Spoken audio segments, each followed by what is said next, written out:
프로그램은 고발뉴스 후원에 힘입어 제작되었습니다. 후원 신청은 www.gobalnews.com에서 받고 있습니다. 안녕하세요. 네, 저는 오마이뉴스 장윤선 정치 선임 기자입니다. 오늘 이렇게 많은 분들이 오실 거라고는 상상을 못했습니다. 저희 사실 이 콘서트를 준비할 때 일요일이고 오전 10시이기 때문에 아마 국회 출입 기자분들은 이 자리를 메워주실 것이다 이렇게 생각을 했는데 굉장히 많은 분들이 오셨어요. 박근혜 정부 복지가 후보 시절에는 굉장히 보편적 복지를 하실 것처럼 했지만 나날이 후퇴하고 있기 때문에 그 문제를 정말 모시기 어려운 세 분의 정치인을 모시고 얘기를 좀 해보려고 합니다. 자, 세 분 근황이 너무 궁금하대요. 특히 요새 하도 정치적으로 문제도 많고 탈도 많고 그래서 예, 저는 요즘 처지가 완전 설악산의 흔들바위. 지금 감기도 좀 심해서 네. 마음뿐만 아니라 몸도 좀 아픕니다.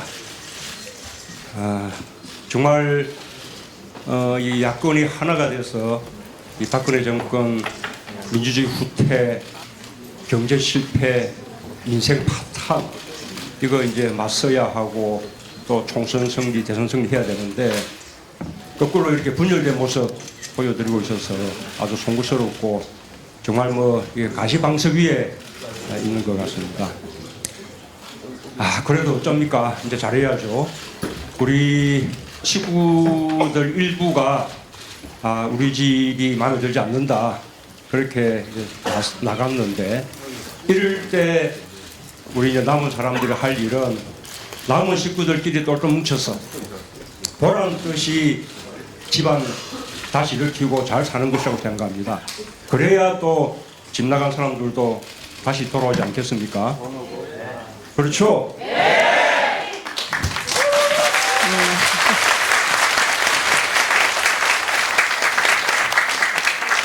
그래서 지금의 아픔을 우리 더 단합하고 더 혁신하는 그런 오히려 기회로 전환하는 그런 계기로 삼아 나가겠습니다. 박원순 시장님, 제가 안색이 별로 안 좋다니까 전 굉장히 좋은데 왜 그러십니까? 박 시장님 괜찮으세요? 얼굴? 예. 아니 저는 사실 그 강남구청 10년은 젊어졌다고. 네? 네? 저 당황했어요. 예. 머리 염색도 좀 하고 좀. 아니 염색은 하셨는데 숱은 더 빠지셨어요. 아니 모발. 천만 시민의 삶을 돌보는데 네. 머리가 좀 안 빠지면 안 되죠. 네, 역시 전 사실 강남구청 공무원들이 막 시장님 악성 댓글로 공격하고 그래서 정말 이 사람들 이대로는 안 되겠다. 한번 이번에 혼 좀 내줘야겠다. 이런 생각하시느라고 밤잠 못 주무시고 그러지 않을까 생각했는데 아니. 허용을 해야지. 아니, 우리 문 대표님이 아까 울산의 흔들바위라고 하셨는데 저는 서울의 흔들바위입니다. 왜냐하면 당내에서 흔드시는 분들이 좀 계신 것 같은데 저는 정부 여당이 왜 그렇게 흔들어댑니까? 사실 얼마 전에 서울역 고가 저희들이 폐쇄하고 네. 다행스럽게 경찰청, 국토부, 최근에는 문화예술까지 그렇게 반대하고 승인을 지연하다가 네. 이번에 다 됐죠? 네. 근데 사실 처음에 교통 대란이 일어날 것 같이 얘기했는데 그래도 일주일 만에 다 정상화돼서 네. 다 시민들이 그렇게 협조하고 그러니까요. 서울의 명소로 이렇게 만들어낼 생각인데요. 사실 서울시가 이런 프로젝트는 지금 수천 개를 하고 있거든요. 네. 근데 딴 거는 반대하는데 왜 갑자기 이걸 반대하는지는 이해가 안 갔는데 근데 반대가 또 때로는 좋기도 하더라고요. 그래요? 반대하니까 유명해졌잖아요. 네? 좀 여러분 서울시가 하는 이런 정책 좀 반대 좀 해주세요. 네, 정말 이 참여정부 때하고 대비가 되는데요. 네. 참여정부 때 그때 서울시에서 이명박 시장께서 그랬죠. 청계천 사업 하지 않았습니까? 네네. 서울시의 사비거든요.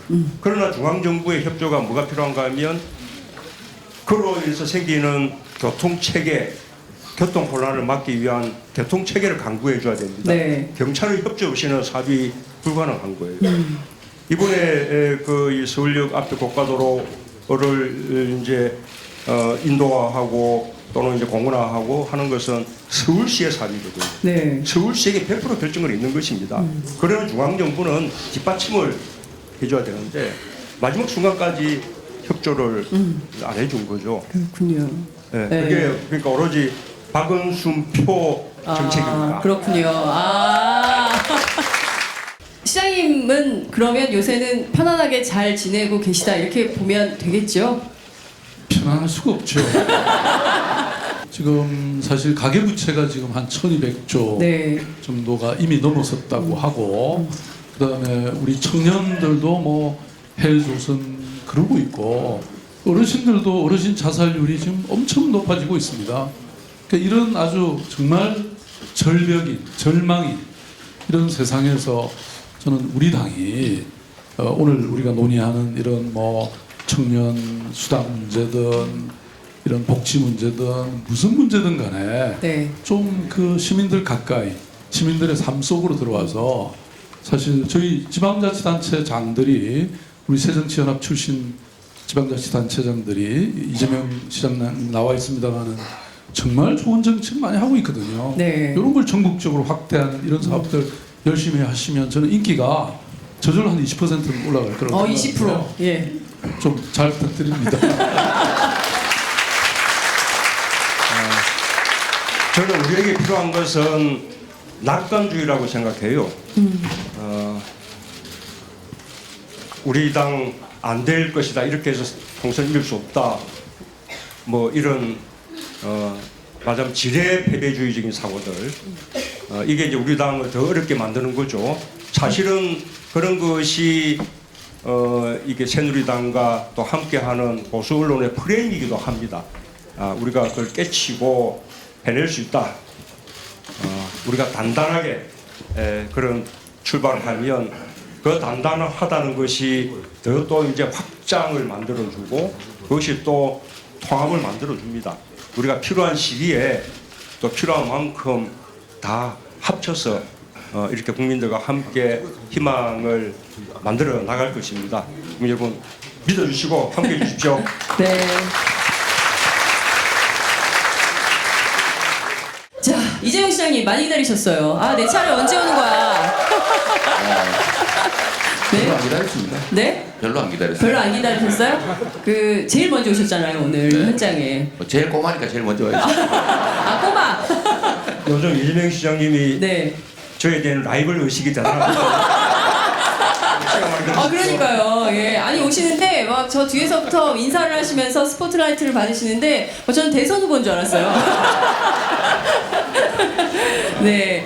이 시장님 정말 그 기초자치단체에서 가장 최일선에서 복지정책과 관련해서 박근혜 정부하고 싸우고 계신, 네.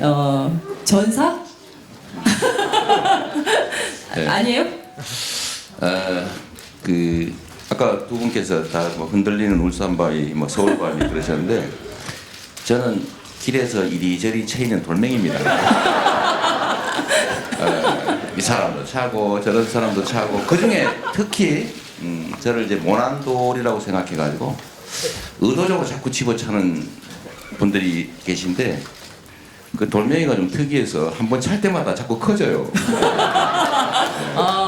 제가 되게 감사하게 생각하고 있습니다. 요새는 자꾸 이 길 저 길에 자꾸 굴러다니느라고 그래서 이게 논쟁이 되고 하면서 복지가 다시 이제 사회적 논의의 전면에 부상하게 됐다는 측면에서는 네. 조금의 그 만족감 같은 것도 있습니다.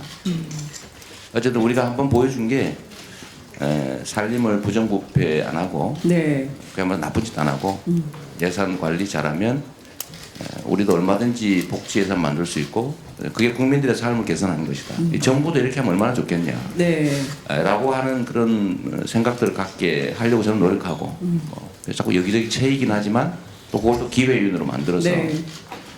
우리나라 사람들은 3대 구경거리가 있는데 네. 그 중에 이제 물구경, 이제 홍수 나면 네. 뭐 떠내려가고 이런 거 구경 좋고 재밌거든요. 남들은 괴롭지만 근데 불구경. 예, 그다음 마지막이 이 싸움 구경인데 네. 그냥 하면 재미가 없습니다. 우리 박원순 시장 좀 전에 말씀하셨는데 정부에서 막아주니까 네. 성남시의 복지 정책이 아주 유명해져서 저는 엄청나게 고맙게 생각하고 있습니다. 네. 그 덕분에 여기까지 왔지 않습니까? 네, 감사할 뿐이죠. 네. 오늘 주제가 이제 박근혜 정부 복지 후퇴와 관련된 것인데요. 오늘 좀 하나하나 좀 짚어보도록 하겠습니다. 우선 이재명 시장님, 그 성남시가 기초자치단체잖아요. 네. 동네에서 체감하는 박근혜 정부 복지 축소 어느 정도예요? 실제로는 예를 들면 가장 어려운 사람들이 가장 고통을 받게 됐어요. 네. 저는 이 정부의 기본적 시각 자체가 매우 의심스러운데 복지를 낭비로 생각하는 경향이 있는 것 같습니다. 이번에 지방자치단체들이 독자적으로 각 지역별로 시행하고 있는 자잘한 복지 정책들을 무려 1,500개 가까이를 폐지하라고 지금 지시해서 그 피해자 규모가 645만 명입니다. 그러니까 그 중에 보면은 금액은 한 1조 원쯤 되고요. 네. 근데 그 중에 대상자들이 주로 누구냐면 장애인, 뭐 여성, 취약계층 뭐 이런 것들에 대한 정부가 이렇게 챙기지 못하고 있는 아주 구석구석에 사각지대에 있는 네. 작은 규모의 복지 정책들을 일률적으로 다 폐지하라고 지시를 하고 만약에 안 하면 교부금을 깎겠다 이렇게 하고 있는데요. 지방자치 전체를 이것도 국정화하려고 하는 것 같아요. 지방자치를 국정화. 그러니까 예. 정부가 하고 있는 일률적인 정책만 해라. 독자적인 거 하지 마라. 그다음에 새로 하지 마라. 뭐 이런 생각을 하고 있습니다. 그래서 예를 들면 뭐 보육교사들, 그다음에 사회복지 종사자에 대해서 처우 개선비를 주는 거, 또는 뭐 장애인에 대해서 무슨 뭐 특정한 지원을 하는 거, 노인에 대해서 예를 들면 뭐 노인 뭐 장수수당 이런 거 지급하는 거, 이런 거 다 폐지하라는 거거든요. 네. 정부에서 일률적으로 하는 거 외에는 웬만한 거는 하지 마라. 이렇게 해서 피해 규모는 엄청납니다. 문제는 우리 해당 주민들이 막상 그 불이익을 받을 때까지 잘 모르고 있다는 거죠. 네, 진짜 심각합니다. 정말 심각합니다. 박 시장님도 좀 느끼시는 바가 굉장히 크실 것 같아요. 지금 보니까 심지어 서울시가 자체 예산으로 하고 있는 것까지도 못하게 이렇게 막고 있어서 걱정이다 이런 말씀을 제가 들었습니다. 실질적으로 어떤 것들이 있고 중앙정부가 왜 어떤 근거를 가지고 하는 건지 궁금하네요. 이제 서울시가 지금 뭐 청년들의 일자리, 절벽, 또 청년들의 주거, 빈곤 이런 게 심각하지 않습니까? 그럼요. 그래서 저희들이 지난 3년 동안 청년 당사자들과 함께 어떻게 하면 이 청년들의 여러 이 어려운 입장을 좀 전환시킬 수 있을까? 그렇게 만든 게 이제 20개의 청년 보장 패키지 정책입니다. 네. 그 중에 하나가 이제 청년 활동 지원금 90억 원을 배치했는데 중앙정부는 청년 일자리 때문에 2조 1,000억을 씁니다. 근데 저희들은 겨우 90억. 좀 미안하죠 사실 청년들한테. 네, 금액이 그랬는데 이걸 또 정부가 반대하면서 우리가 지금 90억 원 쓰고 9천억 원 쓴 효과를 내고 있습니다. 반대하니까 그게 이렇게 유명해진 거죠. 홍보 효과만 뭐 커지는군요. 효과가 그렇게 커진 거죠. 그렇군요. 예. 근데 정부의 청년 정책은 너무나 획일적이고 또 저희 지방 정부가 하는 것은 어떤 지방의 현실을 잘 반영해서 그만큼 피부에 싹 와닿는 네. 그런 정책일 수밖에 없잖아요. 그렇습니다. 그런 측면에서는 중앙 정부와 지방 정부의 정책이 서로 보완적으로 가야 되는데 이런 걸 획일적으로 하는 게 문제고 특히 서울시의 경우는 네. 제가 지난 4년 동안 정말 살림 잘 살아가지고요. 네. 7조 8천억의 채무를 줄였습니다. 네. 그것뿐이 아니고요. 네. 여러분 지하철 9호선 많이 타고 다니시죠? 네네. 그거 맥쿼리 이런 기관들 다 정리하고 재구조화해서 네. 그것만으로 3조 2천억의 세금을 아꼈습니다. 네. 네. 아니 그렇게 아낀 돈으로 우리 시민들을 위해서 힘들어하는 시민들을 위해서 가난한 시민들을 위해서 우리가 이렇게 복지하면 안 됩니까? 돼요. 아니 그래서 저희들이 2013년 현재 이제 돈에 끼려고 그분은 조사를 안 했는데요. 네. 2013년 현재 제가 취임한 이후 2년이 지났잖아요. 그래서 6조의 이 복지를 투자해서 서울시 예산으로 복지 비용을 투자해서 여기 자료에 보니까 14조의 생산 유발 효과, 또 15만 4천 명의 고용 창출 효과가 생겼어요. 와. 여러분 어린이집 국공립 어린이집 네네네. 제가 1000개를 짓겠다고 하고 있잖아요. 예. 그러면 어린이집 하나에 원장님, 교사, 네. 그 다음에 또 자동차 한 대 있잖아요. 그렇죠. 운전기사님. 그럼 운전기사 아저씨 일자리가 생깁니까 안 생깁니까? 생기죠. 왜 이런 일을 안 해요? 아, 맞아요.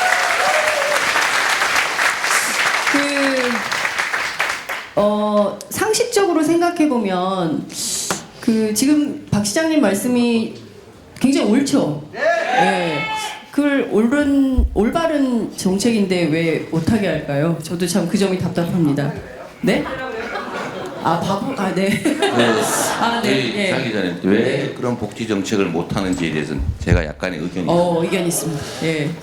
원래 복지라고 하는 게 이제 시혜가 아니고 네. 국민이 세금을 냈는데 그 필수 비용을 제외한 나머지를 돌려받는 거잖아요. 그렇죠. 그러니까 그건 공짜도 아니고 국민의 권리인데. 네. 왜냐하면 국민이 낸 세금이니까. 세금이죠. 국민이 거지가 아니지 않습니까? 그냥 희사한 거 받는 사람이 아닌데 지금까지 예산을 일단 내면 정부가 마음대로 쓰는 거다. 그럼 국민한테 주는 건 이건 낭비다. 왜 국민을 돈을 주냐. 네. 이런 생각을 가지고 있는 거예요. 그런데 이게 국민들이 복지 혜택을 한번 누려보면 그런 생각을 갖게 되죠. 이거 좋은데? 네. 먹어본 사람이 맛을 안다고. 네.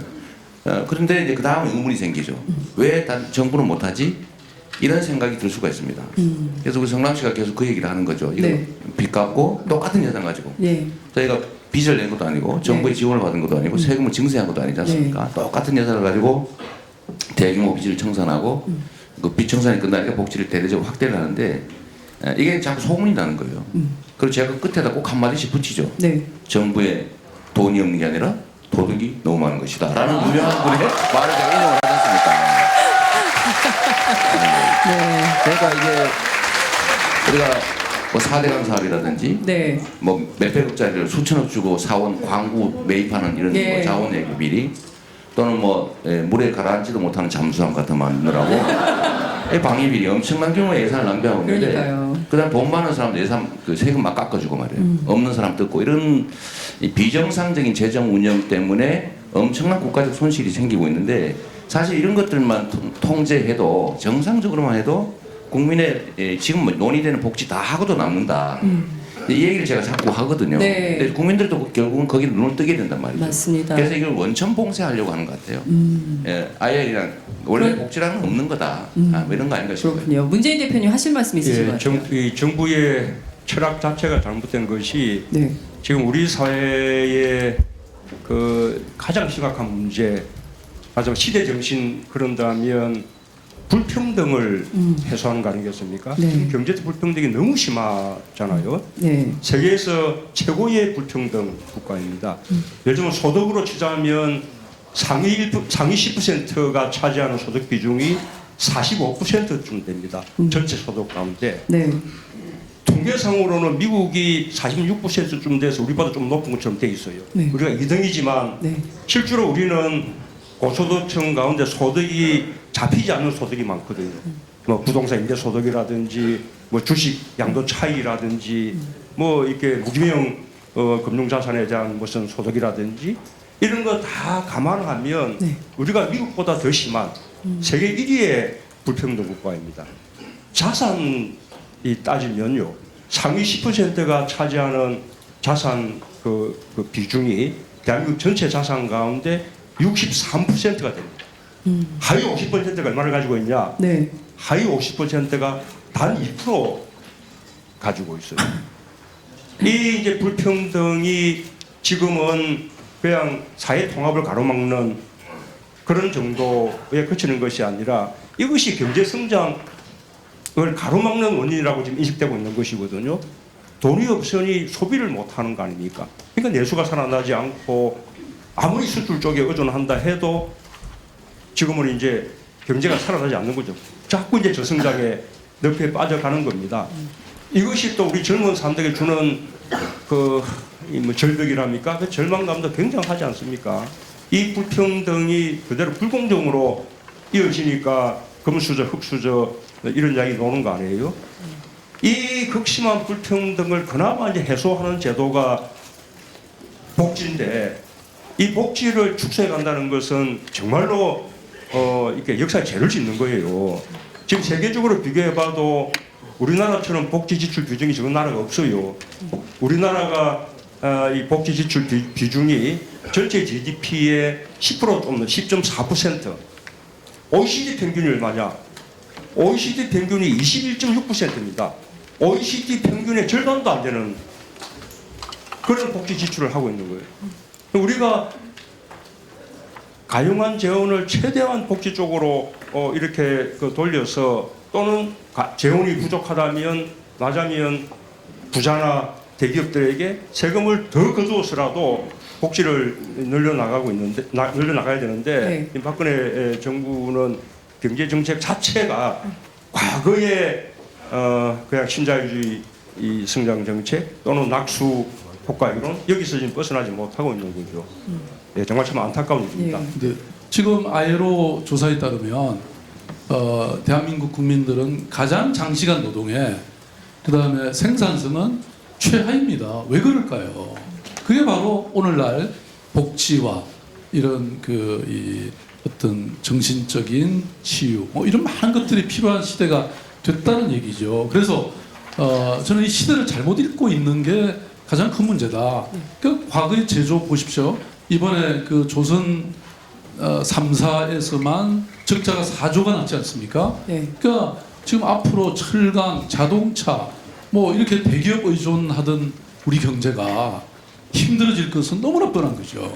우리가 새로운 중소기업과 벤처 산업과 이런 창조 경제, 문화예술을 기반으로 하는 이런 예술 콘텐츠 또 R&D 산업 또는 우리 서울시 같은 관광, 마이스 산업 이런 게 이제 떠야 됩니다. 그러니까 여러분 시대를 잘못 읽으면요 방향을 엉뚱한 데로 끌고 가는 거 우리가 절벽으로 지금 끌려가고 있는 겁니다. 그 책임은 최종적으로는 우리 시민들한테 있습니다. 오늘 이렇게 깨어 있는 시민들 네. 이런 분들이 많으셔야 돼요. 네. 네. 굉장히 중요한 지적이신 것 같습니다. 네. 지난 주말에 서울대학생이 흑수저, 금수저 스스로 목숨을 끊는 일을 보면서 많은 국민들이 안타까워했습니다. 그런 논쟁이 청년들이 할 지경이 됐다. 그러면 좀 정부가 되돌아보는 노력 같은 걸 해야 될 것 같은데요. 물론 문재인 대표님, 박근혜 대통령께서 밤잠을 잘 못 주무신다는 보도가 나왔어요. 금요일 날 저녁에 속보가 떴거든요. 쟁점 법안 통과가 안 돼서 어떻게 하면 박 대통령도 좀 주무시게 도와드려야 되잖아요. 정말 이게 큰일입니다. 네. 뭐 집권 상정 좋아하고요. 긴급 뭐 좋아하고 그런 시절이 과거의 유신 시절이었지 않습니까? 우선 이렇게 의회 민주주의, 상권 분립 이런 민주주의의 기본을 존중하는 그런 철학 자체가 없는 것으로 보입니다. 저는 지금 우리 그 야권의 어찌 보면 또 시민사회와 함께 저는 강력한 어떤 연대 전선이 필요하다 생각하는데 하나는 이 박근혜 정권의 독재화를 말하면 맞서는 강력한 연대 전선이 필요하다 생각하고요. 또 하나는 정말로 이 시대의 시대 정신이라고 할 수 있는 이 불평등 문제를 우리가 타파하는 그런 강력한 반대 전선이 필요하다고 생각합니다. 우리 야당이 중심 역할을 해야 되는데 제대로 못해서 실망을 많이 또 끼쳤다고 생각합니다. 저희도 더 노력하겠습니다. 그러나 또 우리 시민들께서 많이 좀 참여해 주시면 또 정치가 바꿔주는 것이거든요. 야단도 치시고 그렇다고 야단 치는 것으로만 끝내지 마시고 또 함께 이렇게 참여해서 좀 우리 정치 바꿔 내면 좋겠습니다. 이 복지 후퇴와 관련해서는 심각하게 우리가 고민해봐야 될 지점은 말하자면 소통이라고 하는 관점입니다. 다시 말씀드리면 저는 정치라는 것은 뭐 다양하게 존재하는 이견들을 여러 가지 그 소통과 어떤 이 토론의 과정을 거쳐서 하나 모아내는 과정이지 않습니까? 국회가 그런 기능을 해야 되고 또 중앙정부가 그런 역할을 해야 되는데 사실 지금 너무 일방통행적이라는 겁니다. 예컨대 지난번에 시행된 기초연금 그 대통령의 공약이셨죠. 그러면 그게 중앙정부가 직접 돈을 다 갖고 예산을 편성해서 쓴다면 문제가 없죠. 네. 근데 그걸 지방정부에 전가하는 겁니다. 서울시만 해도 1,000억 이상을 부담해야 되는데 그러면 서울시 절반 또 각 구가 절반 이렇게 하면 거의 골병이 듭니다. 저희 지방정부는. 그것도 한 번의 상의도 없이 일방적인 통고입니다. 이런 것들이 수없이 있어요. 예를 들어서 지금 서울시는 그 여러분 예방접종 있잖아요. 네. 그게 수십 개 종류가 있는데요. 전부 무상으로 다 있습니다. 그런데 딱 하나 못했어요. 폐렴, 구균 예방접종은 그게 10몇만 원 하니까 네. 전체로 따지고 50몇 억이 돼서 그걸 못하고 있었는데 작년에 금년이었나요? 중앙정부 보건복지부가 그거 하겠다는 거예요. 그럼 우린 좋죠. 우리가 못한 걸 중앙정부가 해주니까 얼마나 좋습니까? 네. 근데 절반은 서울시 보고 내라는 겁니다.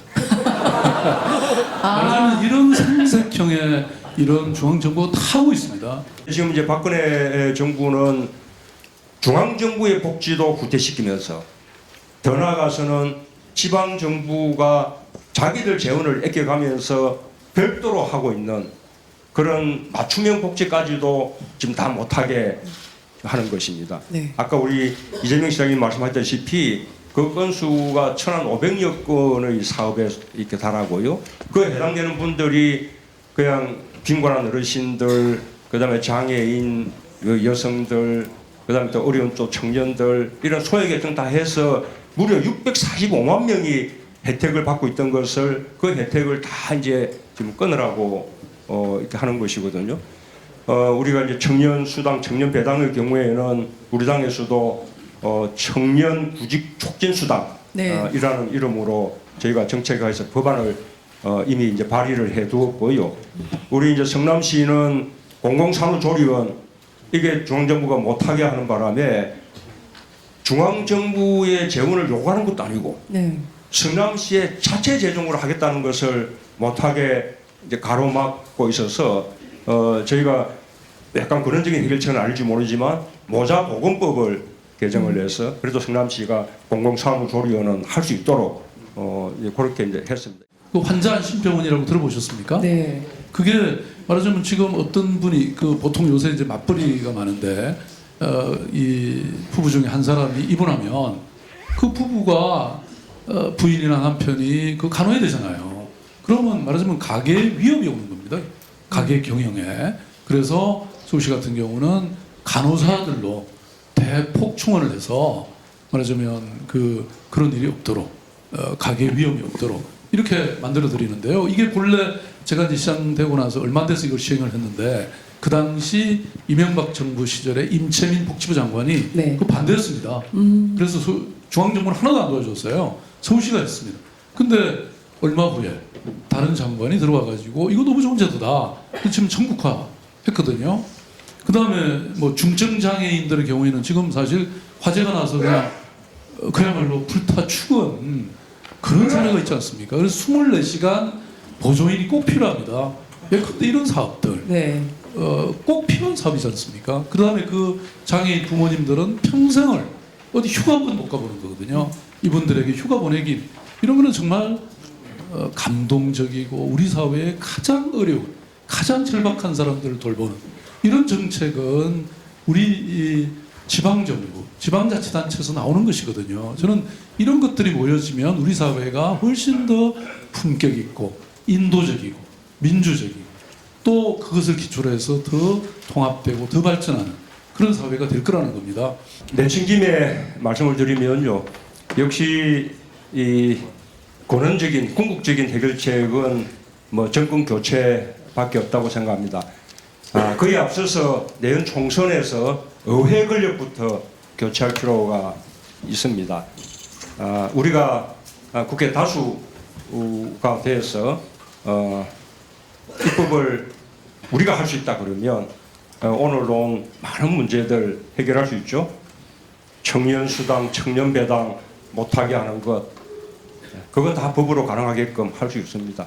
청년 문제뿐만 아닙니다. 어르신들 문제도 마찬가지지 않습니까? 아까 월 20만 원 기초연금 거의 대부분 어르신들이 제대로 못 받습니다. 또 받으시는 분들도 받았다가 도로 빼앗아가는 일도 있습니다. 어떤 건가 하면 기초연금 받으시는 분이 동시에 또 기초생활보호 대상자가 되면 그 기초생활보호 대상자로서의 이제 급여를 받게 되는데, 그때 기초연금을 소득으로 간주해서 그만큼 공제하는 거예요. 결국은 기초연금 줬다가 도로 저기서 까니까 빼앗는 거죠. 우리나라 노인 빈곤율이 50%쯤 됩니다. 세계 최고 수준입니다. 그래서 어르신들 자살률이 또 세계 최고 아닙니까? 이런 어르신들 문제 전부 우리가 복지를 제대로 이렇게 입법을 통해서 설계함으로써 해결할 수 있는 문제들입니다. 저는 복지만 가지고도 힘들다 생각해요. 왜냐하면 복지는 재분배거든요. 노동시장에서 1차 분배가 이루어지고 난 이후에 그 분배의 불평등이 너무나 심하니까 그것을 복지라는 재분배 정책을 통해서 불평등을 완화시켜주는 것인데, 그것이 우리가 아주 세계에서 가장 못하다는 말씀을 아까 드렸었지요. 그런데 복지만 가지고 이 불평등을 해소하는 것이 또 문제가 있습니다. 한계가 있는 거죠. 복지 재원도 한계가 있고. 그래서 근원적으로는 1차 노동시장에서의 분배 자체가 더 평등하게 되기 위한 노력들을 해야 됩니다. 그 평등이 결국은 전부 다 고용 불평등, 임금 불평등에서 나오는 것이거든요. 비정규직 격차 이거 해소하고요. 또 중소기업 노동자들의 또 불평등한 이 격차 해소하고, 이렇게 하지 않으면 우리 경제가 더 이상 성장도 못합니다. 그러니까요. 지금 오랫동안 거듭되는 이 소비 부진, 내수 부진, 그로 인한 경기 후퇴, 그것이 성장의 발목을 잡아서 오로지 수출에만 의존하게 되는, 이제 수출해도 옛날처럼 고용이 늘지도 않지 않습니까? 이런 이제 우리 경제의 그 한계가 결국은 우리 가계의 소비 능력이 없기 때문에 생기는 것이거든요. 이런 문제들을 우리 손으로 해결하기 위해서 우리가 다음 총선에서는 반드시 이겨야겠다라는 말씀을 드리고요. 청년 세대가 가지는 어려움이 아마 상대적으로 각 기성세대들과 비교해서 이렇게 어려운 적이 아마 역사상 없었을 것 같아요. 미래가 없어져 버렸잖아요. 이거는 대한민국의 미래의 문제이기도 하죠. 기성세대들도 이제 부양받지 못하는 상황이 발생할 수 있습니다. 그래서 청년들한테 절망하지 않게 해줘야 되고요. 그 절망을 하지 않게 되는 하기에는 여러 가지 방법 중에 하나는 국가가 지방 정부가 우리를 기억하고 최악의 경우는 보호해 주는구나 라고 신뢰를 줘야 된다고 생각합니다. 나라를 헬조선이라고 욕하고 지옥불 반도라고 원망하고 다 포기해버리고 이렇게 만드는 건 사실 기성세대의 책임이거든요. 청년 대책이라고 하는 건 사실은 부모에 대한 대책이기도 합니다. 사실 부모에 다 의지하고 있는 시기니까요. 그래서 우리 성남시가 하고 있는 것은 특별한 노동이나 조건이나 수입이나 자산 이런 거 고려하지 않고 모든 청년들에게 24세가 되면 분기별로 25만 원씩 지역 화폐로 주겠다. 지역 경제도 활성화할 겸 그걸로 뭐 알바도 좀 대체하고 책도 좀 사보고 토론도 좀 하고 이렇게 하겠다는 건데요. 사실 금액은 아주 극히 적습니다. 중앙정부에서 내년에 청년 예산이 뭐 2조 1천억이라고 주장을 하는데 실제로는 다 이게 기업의 고용 보조금 형태로 다 주어지거든요. 그건 청년을 위한 게 아니라 기업들을 위한 거죠. 싸게 젊은이들을 쓸 수 있도록. 그 기간 지나면 다 잘라오도록. 이거는 사실 대책이 아닌 거죠. 그 중에 정말로 200분의 1밖에 안 되는 금액으로 현금으로 100만 원 정도를 준다면 실제로 기본소득이라고 하는 게 얼마나 경제 성장과 경제 활성화에 도움이 되는지 이미 세계적으로 다 검증된 거예요. 네. 그래서 그거는 저희는 최선을 다해서 하고 싶은데 문제는 정부가 또 죽으라고 막으니까 누가 죽는지 한번 해봐야 될 것 같아요. 네. 당장 내년부터는 생산 가능 인구가 줄어듭니다. 몇 년 더 지나면요, 대한민국 총 인구가 됩니다. 나라의 건강이 무너지는 일 아닙니까? 이렇게 청년들이 일자리를 구하지 못하면 지금 고령화 속에서 어르신들이 자꾸 늘어나는데 어르신들은 누가 부양합니까? 지금 당장 청년들이 일자리가 없으니 청년들에게 정말로 많은 돈을 들여서 그래도 대학 교육까지 시키면 이제는 그 뒤는 취업해서 우리를 부양해 주겠거니 하고 믿었던 부모들이, 은퇴했던 부모들이 할 수 없이 다시 취업전선에 나가는 거 아닙니까? 네. 박근혜 정부 들어서 일자리가 통계상으로 늘었다는 것입니다. 그런데 그 통계를 들여다보면 20대, 30대들의 일자리는 줄어들고 네. 50, 60 세대 일자리가 늘어난 거예요. 맞으면 은퇴했던 우리 부모님들이 이제 자식만 믿고 있을 수가 없어서 다시 팔 걷어붙이고 취업 연설에 나선 겁니다. 좋은 일자리입니까? 전부 시간제, 비정규직 그런 형편없는 일자리에 그나마 그래도 생계 유지하기 위해서 해나가는 거 아닙니까? 청년들 살리지 못하면 대한민국 전체가 무너져 내리는 거예요. 어르신들이 왜 청년만 말하냐 그렇게 말씀하실 게 아닙니다. 청년들 살리는 일에 물론 청년들이 더 관심 가져야 되지만 어르신들도 함께 응원해 주시고 힘을 모아 주셔야만 이게 가능한 일이거든요. 네. 이제 그 중심에 우리 이제 야당이 있고 야당이 해야 될 역할이 있는 것이죠. 네. 예, 열심히 하겠습니다. 네. 자, 정부의 이런 복지 방해가 사실은 도를 넘고 있고 또 법을 위반하고 있기 때문에 사실 이 문제는 여러 측면이 있습니다. 일단 시민들의 복지권을 침해하는 것. 또 한 가지는 지방자치단체의 자치 주권을 침해하는 문제. 또 한 가지는 민주주의의 가장 기본이라고 하는 소위 삼권 분립.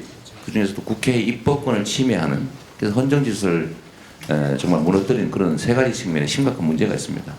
그래서 이거는 그냥 이 정책 하나를 포기하는 문제가 아니라 이 나라 민주주의 또 국민의 권리 지방자치를 지키는 일이기 때문에 어쨌든 며칠 전에 저희가 정부를 상대로 헌법재판도 해놨습니다만 그걸 포함해서 최선을 다해 싸울 생각이고요.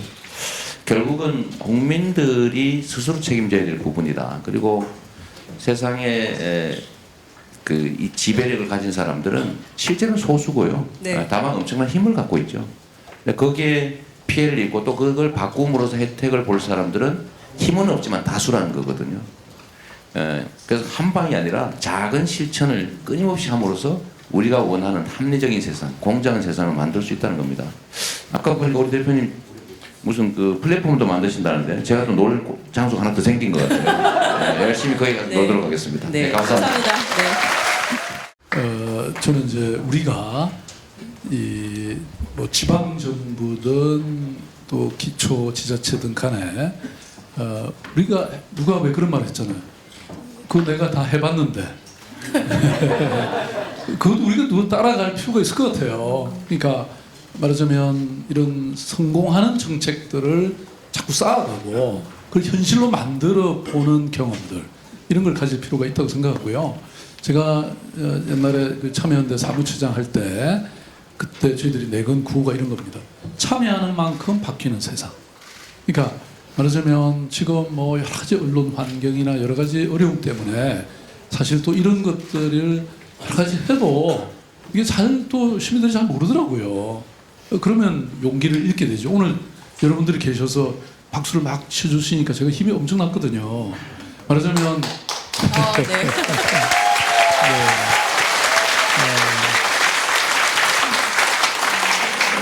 그야말로 참여 민주주의가 저는 세상을 바꾸고 또 우리 시민들의 삶의 질을 바꿀 거다 이렇게 생각합니다. 여러분 참여하십시다. 네. 아, 정말 너무 감사합니다, 여러분. 저희가 이렇게 많은 분들이 사실 오늘 일요일이잖아요. 그리고 오전 10시고 많이 오시지 않을 거라고 생각했는데 정말 앉을 자리가 없이 다 바닥까지 앉아주셨어요. 저는 흡사 오늘의 이 모습이 시문 선생의 상록수를 연상하게 됩니다. 그렇지 않나요, 여러분? 저만의 착각입니까? 아, 예. 아니, 정말 그렇구나. 네, 어찌 보면 이 연단에 계신 세 분의 정치인의 어깨에 우리의 삶이 걸려 있을지도 아니 걸려 있는 것이지요. 정말 세 분께서 앞서서 복지 정책뿐만 아니라 다양한 사회 정책들, 경제 정책들, 또 정치 정책들 뭐 이런 것들을 다 잘 해주시기를 당부하면서 오늘은 여기서 줄이도록 하겠습니다. 정말 감사합니다.